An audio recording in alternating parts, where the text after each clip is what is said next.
Salvation தொலைக்காட்சி நேயர்களுக்கு வணக்கம். நேயர்களே, வேதம் பேசும் காலங்கள் என்ற இந்த தொடர் நிகழ்ச்சிக்கு உங்களை வரவேற்கிறோம். நம்ம பிரயாணப்பட்டுட்டோம் இஸ்ரவேல் புத்தரோடு சேர்ந்து. பிரயாணம் ரொம்ப சுவாரஸ்யமாக போயிட்டுருக்கும். எல்லாமே நமக்கு தெரிந்தது தான். பல முறைகள், பல தடவைகள், எத்தனையோ வருடங்களாக நம்ம வந்து இதை படிச்சுட்டு தான் வரோம். ஆனாலும் கூட நம்ம இந்த வேதம் பேசும் காலங்கள் என்ற அந்த நிகழ்ச்சியில் சொல்லப்படுகிற தகவல்கள்லாம் நிச்சயமாக ஏறக்குறைய 90% மேலே உங்களுக்கு புதிய தகவல்களாக இருக்கிறோம் என்று கர்த்தருக்குள் நம்புகிறோம். வாங்க நிகழ்ச்சிக்கு போகலாம். நம்மோடு பேசுவதற்காக திரு வெங்கடேசன் வந்திருக்கிறார். வணக்கங்க. வணக்கம் சார். இப்போ நம்ம ஏறக்குறைய யாத்திராமத்தில் வந்து கடந்து வந்துட்டுருக்கோம். நம்ம அதில் நம்ம போன நிகழ்ச்சியில் பேசுகிறப்ப வந்து இந்த மோசையினுடைய பாடலை வந்து நம்ம கொஞ்சம் பேசுறதுக்கு வந்து மிஸ் பண்ணிட்டோம். ஏன் அப்படின்னா, பொதுவாக நீங்கள் பார்த்தீங்கன்னா அந்த கர்த்தரின் பலனும் என் கீதமும் மாணவன்ற அந்த வார்த்தைகளை வந்து சங்கீதக்காரன் கூட அடிக்கடி சொல்கிறத பார்க்கலாம். அப்போ அந்த பாட்டு பாடி ஆராதிக்கணுன்றதை வந்து ஆண்டவரே விரும்புகிறார் அப்படின்னு தான் நம்ம சொல்லுவோம். கண்டிப்பாக நம்ம வெளிப்படுத்துகிற சுவிசேஷத்தை கூட பார்த்தோம்னா மோசையுடைய பாடல் இங்கே பாடப்பட்டது இல்லையா அப்படின்னு பார்க்குறோம். அப்போ இந்த இடத்துலையும் மோசையும் இஸ்ரவேல் புத்திரர் ஒரு பாடல் பாடுறாங்க அந்த செங்கடலை வந்து கடந்து வந்ததுக்கு. அதுலேயும் பார்த்தீங்கன்னா கர்த்தாவே வந்து உங்களுடைய வலதுகரம் வந்து அதாவது கர்த்தருடைய மகத்துவம் அவருடைய பராக்கிரமம்லாம் எப்படி எல்லாம் வெளிப்பட்டது இந்த இன்சிடென்ட்னால. ஒரு கடல் வந்து பிரியறது ஒரு பெரிய சாதாரண விஷயமே இல்லை, முடியாத அற்புதம். ஆமா, நடக்க முடியாத நம்ம நினைச்சே பார்க்க முடியாது. இப்போ சொன்னா கூட நம்ம பைபிள்ல சொல்லிக்கனால நம்ம நம்புகிறோம் இல்லையா? இல்லை யாராவது ஒருத்தர் சொன்னாங்கன்னா ஒரு 6 பிரிஞ்சிச்சுனா கூட நம்ம நம்ப மாட்டோம். நம்ம அப்போ அவருடைய மகத்துவத்தை எல்லாம் பற்றி பேசுகிற பாடலாக இருக்கிறது. அது மட்டும் இல்லாமல் நம்ம எல்லாருமே ரொம்ப பிரபலமாக பேசப்படுகிற அந்த வசனம் இருக்கு பார்த்தீங்களா? கர்த்தாவே தேவர்களில் உங்களுக்கு ஒப்பானவர் யார்? பரிசுத்தத்தில் மகத்துவம் உள்ளவரும் துதிகளில் பயப்படத்தக்கவரும் அற்புதங்களை செய்கிறவர் மாதிரியே உங்களுக்கு ஒப்பானவர் யார் அப்படிலாம் பேசுகிறாரு. அப்புறம் இதில் இன்னொன்று பார்த்தீங்கன்னா, மிரியாம் ஆரோனின் சகோதரியாகிய தீர்க்கதரிசியாகிய மிரியாம். அப்போ ஒரு குடும்பத்தையும் ஆண்டவர் எடுத்துக்காரு பாருங்க. மோசே ஆண்டவருக்கு வழிநடத்தி கொண்டு வர அவருடைய ஜனங்களை, ஆரோன் அவருக்கு வாயா வர்றாரு, மிரியாமும் வந்து ஒரு தீர்க்கதரிசியாக இருந்து உதவி செய்யறதை பார்க்குறோம். ஒரு என்டையர் ஃபேமிலியும் அதில் இன்வால்வ் ஆயிருக்காங்க. ஏறக்குறைய இந்த விடுதலை பயணத்து நேரத்தில் குறைஞ்ச இந்த அம்மாவுக்கு 90 வயசுக்கு மேலே இருக்கும் நான் நம்புறேன். ஏன்னா மோசே குழந்தையா பிறந்த போது அந்த அம்மாவுக்கு ஒரு 10 வயதாவது இருந்திருக்கும் ஒரு அளவுக்கு. ஏன்னா வந்து கேட்கறாங்க தெளிவா இருக்கிற பெண் பிள்ளையா இருக்கிறாங்க. ஒரு 10ல இருந்து 12 வயது இருந்திருக்கலாம். அது கொஞ்சம் சிந்திச்சு குழந்தையோட அம்மாவே கூட்டிட்டு வரா பாருங்க. இந்த மாதிரி ஒரு பிளான் அந்த அளவுக்கு இருக்கிற பிள்ளையா இருக்காங்க. அப்ப இந்த 80 வயது மோசைக்கு இருக்கும் போதுதான் இவங்க வனாந்திரத்துல இருந்து 80-81 வயசுலதான் இவங்க கிளம்புறாங்க. அப்ப அந்த அம்மாவுக்கு ஒரு 10 வயது போட்டாலுமே 90 வயசுக்கு மேல அவங்க வந்து முன்னாடி டான்ஸ் ஆடிட்டு பாட்டு பாடிட்டு போறாங்க அப்படின்றத பார்க்கும்போது ரொம்ப ஆச்சரியமான ஒரு செய்தி. அந்த சந்தோஷம் அவங்களுக்கு இருந்திருக்கு. அதனாலதான் ஒரு குடும்பமா வரதை பாக்குறோம். வேதத்திலையும் ஒரு பெண் வந்து தீர்க்கதரிசின்னு குறிப்பிடப்படுறதும் மிரியம் அவர்கள். தீர்க்கதரிசி மிரியாம் அவருக்கு அந்த இந்த பாட்டுக்கு எச பாட்டு பாடுற மாதிரி மோசையும் இஸ்ரவேல் புத்திரர் பாடுறதுக்கு அவங்க பாடுறாங்க. கர்த்தரை பாடுங்கள், அவர் மகிமையா வெற்றி சிறந்தார், குதிரையையும் குதிரை வீரனையும் கடலிலே தள்ளினார் என்று பாடுறாங்க அவங்க. பார்த்தீங்கன்னா அப்படி இவ்வளவு வந்து ஜெகஜோதியா அப்படின்னு வாங்க பார்த்தீங்களா? ஜெகஜோதியா வர்றாங்க, பாட்டெல்லாம் பாடிட்டு வந்த இடத்துல தண்ணி கிடைக்கல உடனே முறுமுறுக்கிறாங்க பாருங்க. அதுதான் பெரிய ஒரு ஸ்டார்டிங் பாயிண்டே ஒரு முறுமுறுப்புல. மனுஷங்களே எல்லாரும் அப்படிதான் இருக்கிறோம். நம்மளும் வந்து இப்படி இஸ்ரவேலர்களை பார்த்து நம்ம சொல்லும் போது நமக்கு இப்படி இருக்கு. நம்மளே நம்ம லைஃப்ல அப்படிதான் இருக்கிறோம். கர்த்தர் அப்பதான் நமக்கு அற்புதம் செஞ்சு நல்ல சுகத்தை தந்திருப்பாரு, நல்ல விடுதலை தந்திருப்பாரு. அப்புறம் கொஞ்சம் சளி பிடிச்சோடனே ஆண்டவர்கிட்ட போயிடுவோம். ஆண்டவரே என்ன ஆண்டவரே இப்படி இருக்கு அப்படின்னு நம்ம. ஆமா, ஆண்டவர் எவ்வளவு பெரிய அற்புதம் செஞ்சிருப்பாரு, எவ்வளவு விடுதலை தந்திருப்பாரு. ஆனா நமக்கு வந்து இன்னொரு பிரச்சனை வரும்போது அந்த விடுதலை மறந்துடும். இல்ல நீங்க சொன்ன மாதிரி ரொம்ப அருமையா சொன்னாங்க. ஒரு சின்ன சளிதான், அந்த சின்ன விஷயம் வந்து நம்ம இதுலயே அப்படி புரட்டி போட்டுற மாதிரி அப்படிங்கிற மாதிரி ஃபீல் ஆயிரும். என்னால பண்ண முடியாதா, செய்ய முடியாது. அதுக்கு முன்னாடி எவ்வளவு பெரிய அற்புதம் செஞ்சு நம்மள மீட்டு கொண்டு வந்திருக்கிறாரு அப்படிங்கிறது மறந்துடுது இல்ல நமக்கு. அந்த இடத்துக்கு வர்றது இது இஸ்ரவேலர்கள் அல்ல. வேதம் நமக்கு ஏன் இது காட்டி கொடுக்குது? நம்ம லைஃப் அது, நம்ம வாழ்க்கை அது. நம்ம வாழ்க்கைக்குள்ளாக நடைபெறக்கூடிய சம்பவங்கள் தான் அந்த இஸ்ரவேலுடைய வாழ்க்கை மூலமாக நமக்கு வெளிப்படுத்தப்பட்டிருக்கு. அதான் ரொம்ப முக்கியம். நம்ம பார்க்கும்போது அது இஸ்ரவேல் இப்படி நமக்கே இப்படி எல்லாம இருப்பாங்க அப்படின்னு நினைப்போம். ஆனா நம்ம கொஞ்சம் உட்கார்ந்து ஆராய்ஞ்சு பார்த்தா நம்ம வாழ்க்கையில நம்ம எத்தனை இடத்துல கடவுளை விட்டு வெளியே போயிருப்போம். நிறைய இடங்கள்ல கடவுள் நம்மளை அற்புதம் செஞ்சுதான் கூட்டு வந்திருப்பார். ஆனாலும் நம்முடைய சுய பலத்துல, சுய இச்சையில, சுய எண்ணங்கள்ல, சுய விருப்பத்தின் பேர்ல நம்ம பல இடங்கள்ல பாத்தீங்கன்னா கொஞ்சம் கொஞ்சமா வந்து கடவுளுடைய அந்த விருப்பத்துக்கு மாறாக கடவுளுடைய திட்டத்துக்கு வெளியே வந்து நம்ம முறுமுறுக்கிறதோ அல்லது பேசுறதோ விரோதமா நடக்கிறதோ நம்ம வாழ்க்கையில அது இருந்திருக்கும். நடந்துட்டு தான் அது இருக்கு. நடக்கதான் செய்யுது. ஆனா நாம என்ன நினைக்கிறோம்னா இஸ்ரவேலர்களை தான் தப்பு பண்ணிட்டாங்க, அது மட்டும் நம்ம அதனால தான் இஸ்ரேல் புத்திரை பத்தி எப்ப பார்த்தாலும் நை நம்ம குறை குறை சொல்லிட்டே சொல்றோம் நம்ம. இருப்போம். எல்லாம் இஸ்ரேல் மாதிரியே இருக்காங்க, இப்படியே விழுந்து போறோம் அப்படின்னு. ஆனா நம்ம வாழ்க்கையில அப்படிதான் நம்ம நல்லா வாழ்ந்துகிட்டு இருக்கு. இருக்கோம் அப்படிங்கறதுதான் ரியாலிட்டி. அப்ப அதுக்குதான் கடவுள் நம்ம கொடுத்திருக்காரு. இல்ல, ம். இப்படி நீ நடக்கும்போது உனக்கு ஏற்படக்கூடிய விளைவுகள் என்ன, உன் ஆமா. வாழ்க்கையில ஏற்படக்கூடிய பிரச்சனைகள் என்ன, அதனால நீ என்ன செய்ய, உன்னோட வாழ்க்கையை நீ மாற்றிக்கோ, உன் வாழ்க்கையில இருந்து திருந்து அப்படிங்கிறது தான் ஆண்டவர் நமக்கு சொல்லக்கூடிய ஒரு விஷயமா இருக்கு. அப்ப அதை நாம செயல்படுத்தணும். நம்ம வாழ்க்கைக்குள்ளாகவே இப்படிப்பட்ட ஒரு ஓட்டங்கள் நடந்து. ஏன்னா நீங்க ஒண்ணும் இல்ல, எகிப்துல இருந்து புறப்பட்டு அவர்கள் கானான் அடையறதுக்கு எவ்வளவு நாள் ஆயிருக்கும்னு நினைக்கிறீங்க? அது ஏதோ ஒரு இடத்துல பைபிள்ல ரெஃபரன்ஸ் இருக்கு 11 நாள்ல ஒரு சில வாரங்கள்ல அவங்க அங்க போய் போயிடுவாங்க. சேர்ந்திருக்க முடியும், அவங்க கானானை அடைந்திருக்க முடியும். எதுக்கு 40 ஆண்டுகள்?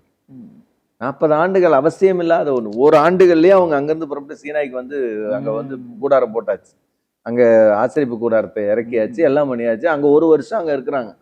ஒரு வருஷம் பூரா அங்க இருந்து 1ஆம் மாதம் 1ஆம் தேதி அடுத்த 2வது வருஷத்துலதான் அவங்க அங்கிருந்து கிளம்புறதுக்கு ஆண்டவர் சொல்றாரு, நீங்க இங்கிருந்து கிளம்புங்க அப்படின்னு. அதுக்கப்புறம் தான் கானானுக்குள்ள போறதுக்கான அந்த பயணம்னு தொடங்கி திரும்பவும் சுத்துறாரு. சுத்தி சுத்தி சுத்தி சுத்தி அந்த வனாந்தர பாதைக்குள்ள ஏன் நடக்கணும்? ஏன் அப்படின்னா அவங்க ஏன் வந்து அவங்க அழைத்து கொண்டு போகப்பட்ட அந்த கானானுக்குள்ள நுழைய முடியல அப்படின்னா, அவர்கள் தங்களை தகுதிப்படுத்தி கொள்ளவில்லை. தேவ வசனத்துக்கு நேரா நம்ம தங்களை மாற்றிக்கொள்ளல. அவங்க வந்து பல இடத்துலயும் அவங்க விழுந்துகிட்டே இருக்கிறாங்க. வீழ்ச்சி வந்து அவங்களுக்கு தொடர்ச்சியா இருக்கு. ஆனா ஆண்டவரும் தன்னோட அந்த இன மக்களை, அவருக்கு தெரிந்து கொண்ட இந்த இஸ்ரவேலை விடவே இல்லை. ஆண்டவர் விடணும்னு நினைச்சுதான் அவங்களை விட்டுட்டு போயிருந்திருக்கணும். இன்னைக்கு நம்ம வாழ்க்கையிலே நம்மளை விடணும்னா எப்ப வேணா விட்டுட்டு போயிருந்திருக்கலாம். ஆனா நம்மளை வந்து திரும்ப திரும்ப திரும்ப திரும்ப அவர் நம்மை விடாமல் நம்மை பின்தொடர்கிறார், நம்மை வந்து நேசிக்கிறார், நம்மோடு கூட நடக்கிறார், நம்ம வழி நடத்துகிறார், கரம் பிடித்து நடத்துகிறார். மேகஸ்தம்பமா அக்னி ஸ்தம்பமா அவர் நம்முடைய பலனும் கீதமுமானவர் அப்படின்றதெல்லாம் வாழ்க்கை. அது நம்ம வாழ்க்கைக்குள்ளாக இருக்கிறது. அவருடைய பலத்த கையினாலும் ஓங்கிய புயத்தினால் நம்ம விடுவிக்கிறார். எவ்வளவு பெரிய ஆச்சரியம், எவ்வளவு பெரிய சத்துருக்கள் வந்து நிற்கும் போதெல்லாம் கடவுள் நம்முடைய வாழ்க்கையை நம்ம ஆச்சரியமாக நம்மை நடத்தி கொண்டு வருகிற அந்த வாழ்க்கை அப்படிங்கிறது ரொம்ப அற்புதமானது. அப்ப அதைத்தான் தேவன் நம்முடைய வாழ்க்கையில காண்பிக்க விரும்புகிறார். அப்ப நீங்க மோசே இந்த யாத்ராமத்துல பாடின பாட்டினுடைய பல வார்த்தைகள் பின்பாக பல சங்கீதங்கள்ல குறிப்பிடப்படுறதை நம்ம பார்க்கிறோம். 18ஆம் சங்கீதத்துல இந்த மாதிரி நிறைய சங்கீதங்கள்ல அந்த பாடல்களுடைய வரிகள் வந்து குறிப்பிடப்பட்டிருக்கு. ஏன் மோசேயினுடைய சங்கீதமே நம்ம வேதாகமத்துல சங்கீத புஸ்தகங்கள் இருக்கு அப்படின்னு பாக்குறோம். அப்போ இந்த பாடல் அப்படிங்கிறது நம்முடைய வாழ்க்கையோடு ஒன்றிய ஒரு அற்புதமான ஒரு நிகழ்வு அப்படிங்கிறத நம்ம பார்க்கிறோம். இதுல வந்து ரொம்ப முக்கியமாக இங்க வந்து இவங்க அதிகமா வாழ்ந்த பகுதி அப்படிங்கிறது எங்க அப்படின்னு பாத்தீங்கன்னா, இந்த காதேஸ் பர்னேயா அப்படிங்கிற இடத்துலதான் வந்து இஸ்ரவேலர்கள் வந்து அதிகமான நாட்கள் அங்க தங்கி இருக்கிறாங்க அப்படிங்கிறது நம்ம பார்க்கிறோம். 40 வருஷத்துல அதிகமான நாட்கள் வந்து காதேஸ் பர்னேயால தான் வந்து அவங்க தங்கி இருக்கிறாங்க. நீண்ட நாட்கள் அவங்க தங்கி இருக்கக்கூடிய இடம். அதுல ரொம்ப குறிப்பா வந்து இவர்கள் வந்து அவங்களுடைய பயணத்துல ரொம்ப முக்கியமான ஒரு நிகழ்வு என்ன அப்படின்னா, ஏதோமியர்களுடைய நாட்டை கடந்து போகிறது. அது இது வந்து நம்ம என்னாகமம் புத்தகத்துல படிக்க முடியும். 20வது அதிகாரம் 14, 21 படிக்கிறோம். அவர்கள் வந்து மறுத்துட்டாங்க, ஏதோ உள்ள போக மறுத்துட்டாங்க. ஆண்டவர் சொன்னாரு, நீ அவனை ஒன்னும் டிஸ்டர்ப் பண்ணக்கூடாது, சுத்தி போ அப்படின்ட்டாரு. ஏன்னா ஏதோ உன் சகோதரன், நீ அவனை வந்து ஒன்றும் பண்ணக்கூடாது, அவனை வந்து நீ விட்டு சுத்தி போகணும் அப்படிங்கிறத நம்ம பாக்குறோம். அதாவது நீங்க சொல்ற மாதிரி பாத்தீங்கன்னா, அவங்க ஒரு ஷார்ட்கட்ல கூட்டிட்டு போயிருக்கலாம் ஆண்டவர். ஏன் கூட்டிட்டு போகலன்னா, அந்த பெலிஸ்தியர்கள் வந்து நல்ல யுத்த வீரர்களா இருக்காங்க, அவங்க கூட இவங்க சண்டை போடுறதுக்கு ட்ரெயின் ஆகல. கரெக்ட். அப்ப வந்து உடனே சண்டை வந்துச்சுன்னா, ஐயோ இப்படி கொண்டு வந்து இங்க சாக விட்டேன்றவாங்க, அதுக்கு வேற மோசம் சார் அப்படின்னு அந்த ரூட்டே மாத்திட்டாரு. பயிற்சி வைக்கிறார் ஆண்டவர், வந்து யுத்தத்துக்கு பழக்க வைக்கிறார்னு சங்கீதக்காரன் சொல்றாரு. விரல்களை யுத்தத்துக்கு பழக்க வைக்கிறார் அப்படின்னு சொல்றாரு. ஒரு அற்புதமான வார்த்தை. அப்படி இஸ்ரவேலர்களை வந்து அவர் வந்து ஒவ்வொரு நாட்களும் வந்து பழக்க வைத்து அவங்கள வந்து இது பண்றாரு. ஆனா அதே நேரத்துல அவர்களும் வந்து தகுதியானவர்களாக மாற்றிக்கொள்ளல.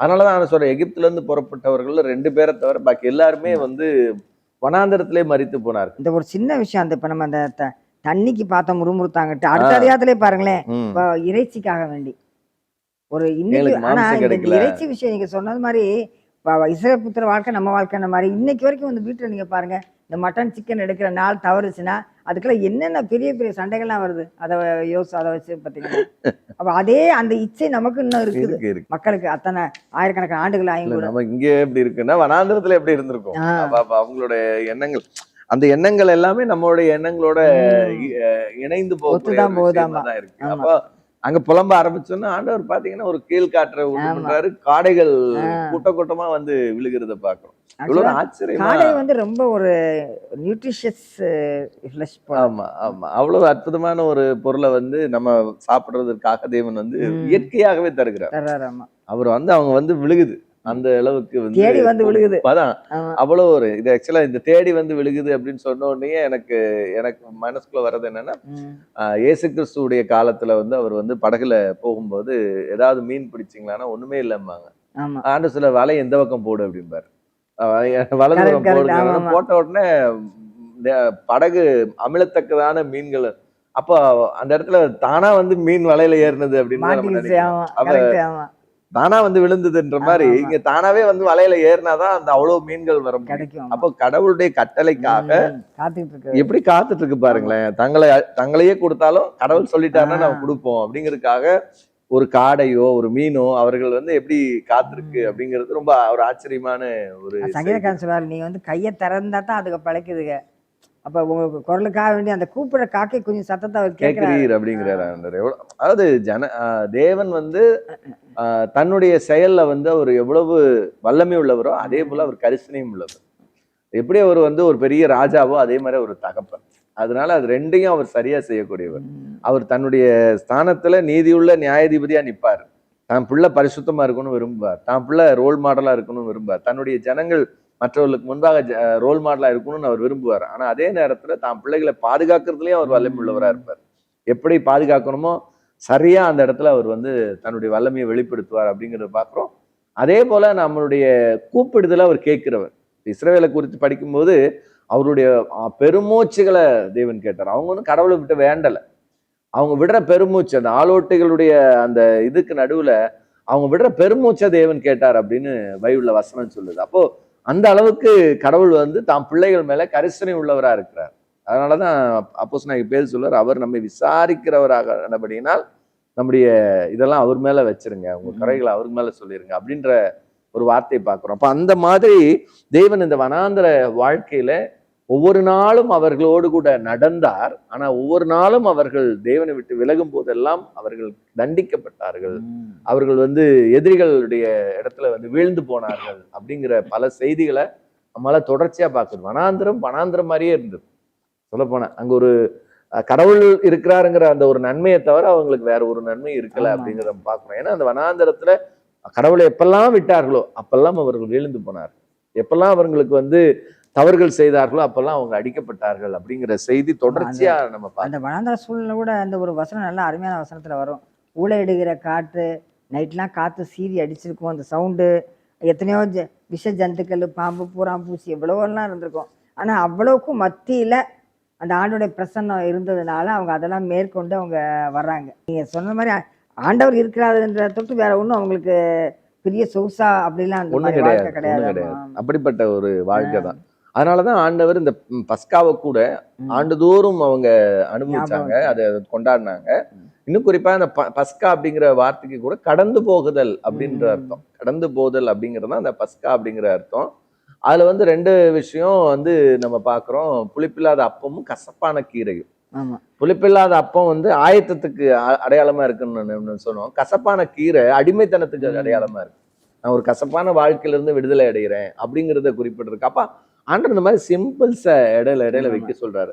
வேதாகமத்துல முழுமையா பல இடங்கள்ல நம்ம சிம்பிள்ஸ் பாக்குறோம். உதாரணத்துக்கு ஆண்டவர் சொல்ல, நீ வெண்கல சர்பத்து உயர்த்து வனாந்தரத்துல. அவங்க வந்து முறுமுறுக்க ஆரம்பிச்ச உடனே கொள்ளிவாய் சர்பங்கள் உள்ள நுழையுது. அப்போ உள்ள வந்த பிறகு அது கடிக்க ஆரம்பிச்சு மரணங்கள் ஏற்படும். ஆண்டவர் சொல்றாரு, நீ ஒரு வெண்கல சர்பத்தை உண்டாக்கி நீ வந்து உயர்த்து அப்படின்னும் போது அதை நோக்கி பார்த்தவன் பிழைப்பான் அப்படிங்கிறார். அப்போ அதை நோக்கி பார்த்த உடனே அவர்கள் பிழைத்தார்கள் அப்படிங்கிற செய்தியை நம்ம அந்த வெண்கல சர்பத்துக்கு ஒன்றும் பவர் கிடையாது. ஆனா அந்த இன்சிடென்ட்டை நினைச்சு ஆண்டவரை பாக்குறது. அதனாலதான் இன்னைக்கு அது ஆண்டவரை வந்து, ஏன்னா இவங்க நிறைய இடங்கள்ல விக்கிரகங்களை வணங்கிக்கிட்டு இருந்தாங்க. விக்கிரகங்களை வணங்கிட்டு இருந்தாங்க. அப்ப அதனாலதான் ஆண்டவர் சொன்னாரு, நீ வந்து விக்கிரகங்களை வணங்காத, விக்கிரகங்களை உயர்த்தாத, நீ வந்து அதுகிட்ட எந்த வல்லமையும் கிடையாது. இப்ப வெங்கல சர்பத்தை வச்சது கூட அதோட முடிஞ்சது அதோட வல்லமை. அதுக்கப்புறம் அதுக்கு வல்லமை கிடையாது. ஆனா அவங்க என்ன பண்ணிட்டு இருந்தாங்க, இஸ்ரவேலர்கள் அதை ஏதோ எடுத்து ஒளிச்சு வச்சிருப்பான் போல. அப்புறம் ஒரு ராஜா தான் ஆமா, எசேக்கியா தான் வந்து என்ன செய்யறாருன்னா அந்த வெங்கல சர்பத்தை, அதுக்கு பேர் நிகுஸ்தான், அதை எடுத்து உடைச்சு போட்டாருன்னு பாக்குறோம். அப்ப ஆண்டவர் வந்து வெங்கல சர்பம் உயர்த்தப்பட்டு அதை பார்த்து நீ விடுதலை பெற்றினா அதுக்கு மகிமை செலுத்தாத, தேவனுக்கு மகிமை செலுத்து. உன்னை விடுதலை செய்தவர் தேவன், உனக்கு ஆசீர்வாதம் தந்தவர் தேவர் அப்படிங்கிறத அந்த வனாந்தரத்துல அவங்களுக்கு புரிய வைக்கிறார். அப்போ இவங்க இவங்களுக்கு ஏதாவது ஒரு உருவம் செஞ்சுட்டு, ஒரு கண்ணுக்குட்டி செஞ்சுட்டு உடனே அதுதான் ஆமா, நம்மள ஆமா. எகிப்துல இருந்து கொண்டு வந்தது. அந்த விஷுவலா அவன் பார்க்க நினைக்கிறான் எதையுமே. யோசிச்சு பாருங்க, மோசே சீனாய்க்கு ஏறி போறார். போய் கட்டளையெல்லாம் வாங்கிட்டு வரணும், அதுக்காக போறார். மோசே காணோம். திடீர்னு மோசே இல்லை. நார்மலா என்ன செஞ்சிருக்கணும்? மோசே இல்லை, மோசே வரல அப்படின்னு ஒண்ணு. கிட்டத்தட்ட ஒரு வருஷத்துக்கு மேல ஆச்சு. இப்ப இஸ்ரேல் ஜனங்கள் பல அற்புதங்களை பார்த்தாச்சு. இப்ப ஒரு இடத்துல கூடி இருக்கிறாங்க, சீனாயில இருக்கிறாங்க.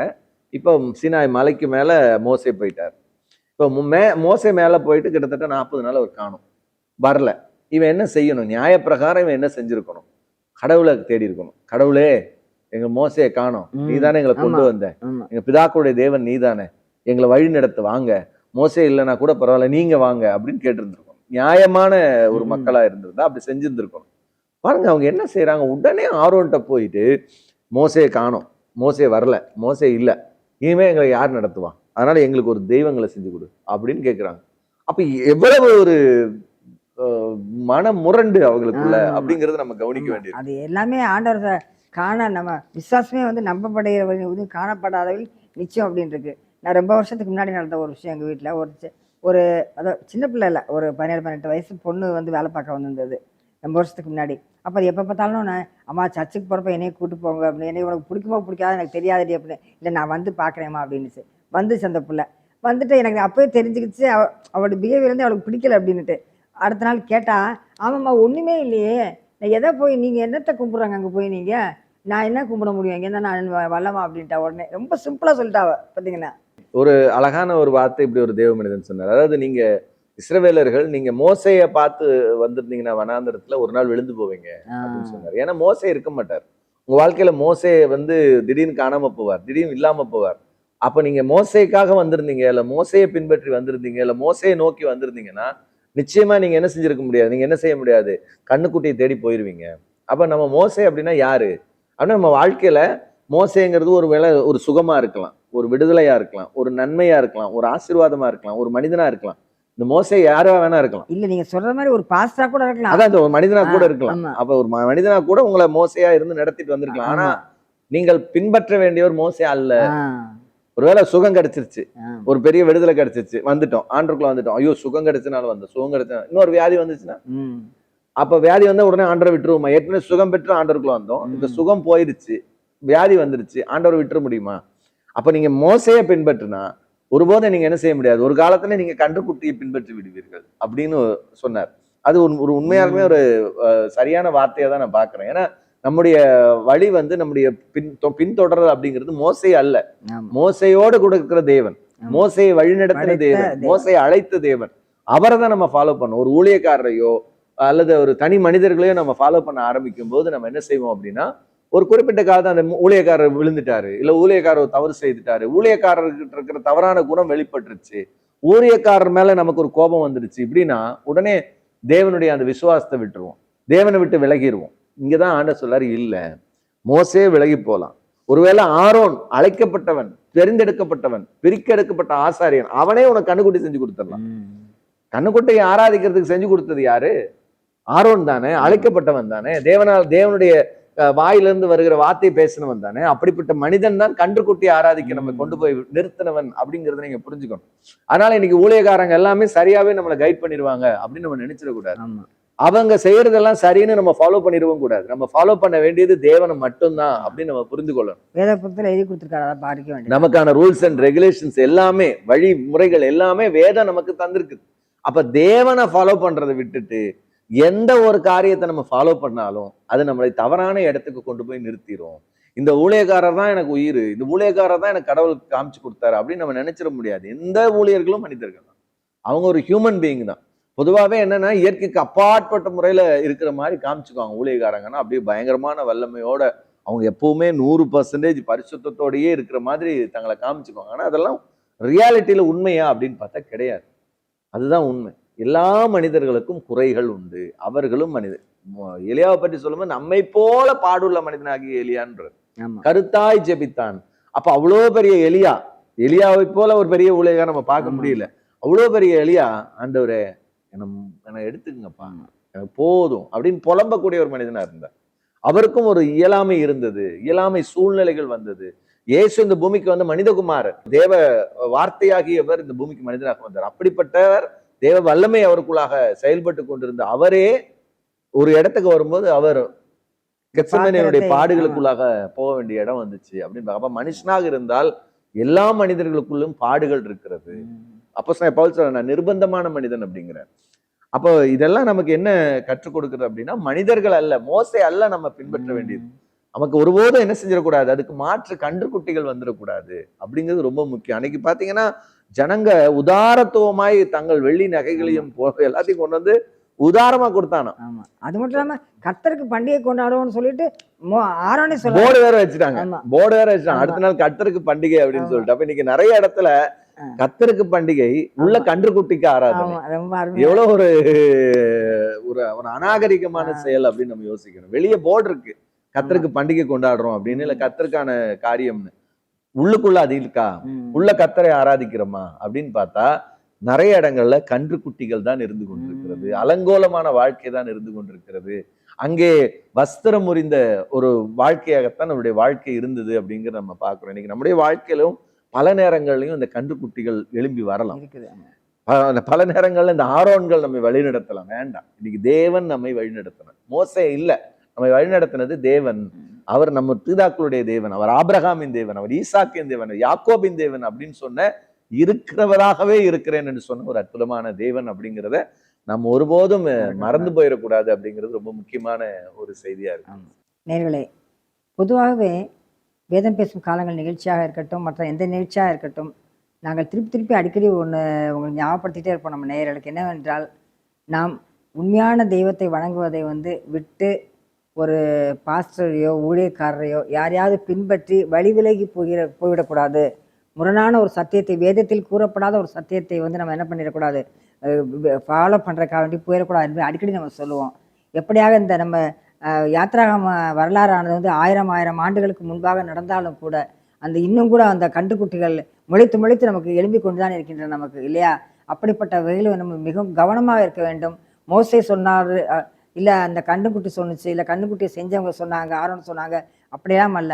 ஆண்டவராகிய தேவன் நமக்கு ஒவ்வொரு காலகட்டத்தில் மட்டும் இல்லை, எப்போவோ கொடுத்த அதே சத்தியம்தான், மாறாத சத்தியம். எல்லா காலகட்டத்துக்கும் மாறாத சத்தியத்தை சுமந்து கொண்டு இருக்கிறதா நமது பரிசுத்த வேதாகம். எனவே பரிசுத்த வேதாகத்தில் ஆண்டவர் என்ன கட்டளை நம்ம கொடுத்துருக்காரு, நம்ம எப்படி ஃபாலோ பண்ணணும், நமது வாழ்க்கையை எப்படி நடத்த வேண்டும், அந்த பாவ வாழ்க்கையிலேருந்து நம்ம எப்படியாக கர்த்தராகிய இயேசு கிறிஸ்துவோட நம்ம மீட்டு எடுத்திருக்கிறார். அந்த இஸ்ரவேல் புத்திரரை அன்றைக்கி எகிப்து தேசத்தில் மீட்டு அதே பலத்த கையும் ஓங்கிய போயும் தான் இன்னைக்கு நம்ம கர்த்தராகிய இயேசு கிறிஸ்து மூலமாக நமக்கும் கிடைத்திருக்கிறது, இல்லையா? அதை நம்ம மறக்கவே கூடாது.